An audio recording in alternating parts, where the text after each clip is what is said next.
Hi అండి, అందరికీ నమస్తే అండి. ఈరోజు అయితే నేను మునగాకుతో పచ్చడి చేస్తున్నా. మునగాకు పచ్చడికి కావాల్సిన ఐటమ్స్ అండి ఇవి.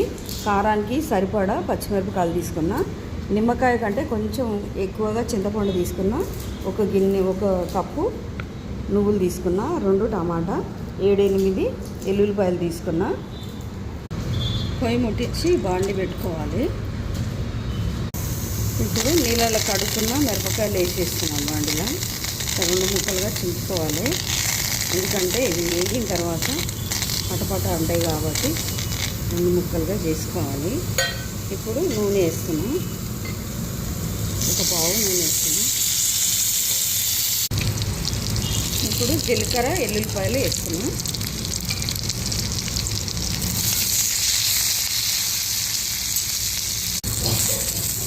కట్ చేసుకున్న టమాటా ముక్కలు వేసుకోవాలి.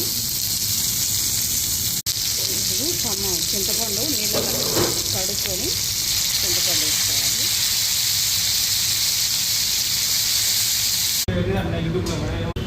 మిరపకాయలు వేగిన తర్వాత మిరపకాయలు తీసుకొని మళ్ళీ 2 పావుల నూనె వేస్తున్నా. 2 పావుల నూనె వేసిన తర్వాత మునగాకు 2 సార్లు నీళ్ళలో కడుక్కొని ఇప్పుడు నూనెలో ఇది వేసుకోవాలి.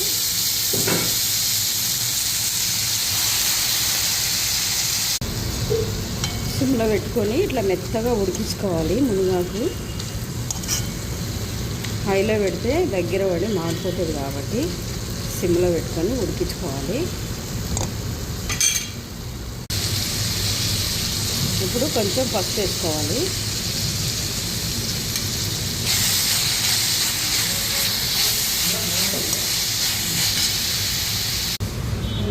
ఇప్పుడు నువ్వులు ఎంపుకోవాలి. నువ్వులు మిక్సీ గిన్నెలో వేసుకొని సరిపడా ఉప్పు వేసుకొని మిక్సీ పట్టుకోవాలి. ఇప్పుడు మిరపకాయలు నువ్వులు వేసుకున్న తర్వాత మిరపకాయలు టమాటాలు వేసుకొని మిక్సీ పట్టుకోవాలి. ఉన్న తర్వాత ఇప్పుడు మునగాకు వేసుకోవాలి. మునగాకు వేసుకొని మెత్తగా మిక్సీ పట్టుకోవాలి.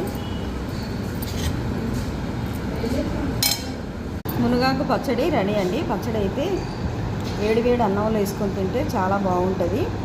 తర్వాత మనకి కాళ్ళ నొప్పులకి కీళ్ళ నొప్పులకి మనకి హెల్త్కు సంబంధించింది బీపీ షుగర్ కానీ ఇలాంటి వాటికి మునగాకు చాలా పనిచేస్తుంది. మరి ఇది పప్పులైనా చేసుకోవచ్చు, కారం పొడిగానైనా చేసుకొని తినొచ్చు. మీకు ఎక్కడైనా దొరికితే తప్పకుండా మరి తెచ్చుకొని మీకు ఎట్లా వీలుగా ఉంటే అట్లా చేసుకొని తినవచ్చు. మరి ఇది నచ్చితే